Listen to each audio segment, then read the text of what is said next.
تظاهرات در ناپل ایتالیا در اعتراض به انباشته شدن زباله‌ها در خیابان‌های این شهر همچنان ادامه دارد. در پی ادامه بحران زباله‌ها در ناپل ایتالیا، صدها نفر از اهالی این شهر برای ششمین شب پیاپی با نیروهای پلیس درگیر شدند و وسایط نقلیه عمومی را به آتش کشیدند.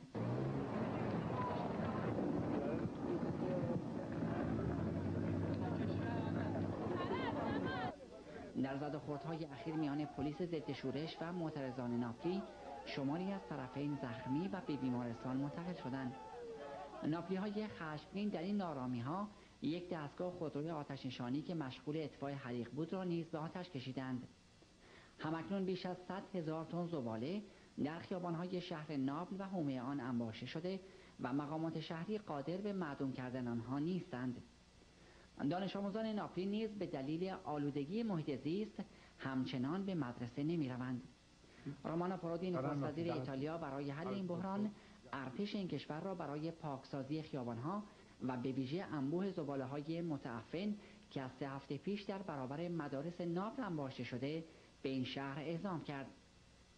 در حالی که ارسال اولین کشتی حامل زباله‌های شهری ناپل به جزیره ساردینیا این کشور باعث خشم مردم منطقه شده است، یک شرکت آلمانی در ازای دریافت 200 یورو برای هر تن زباله شهری ناپل، بخش از این زباله‌ها را برای سوزاندن در کوره‌ها به آلمان منتقل می‌کند.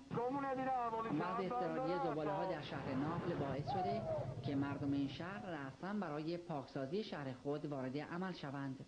خبرنگار صدا و سیمای جمهوری اسلامی ایران، شهر ناپل، ایتالیا.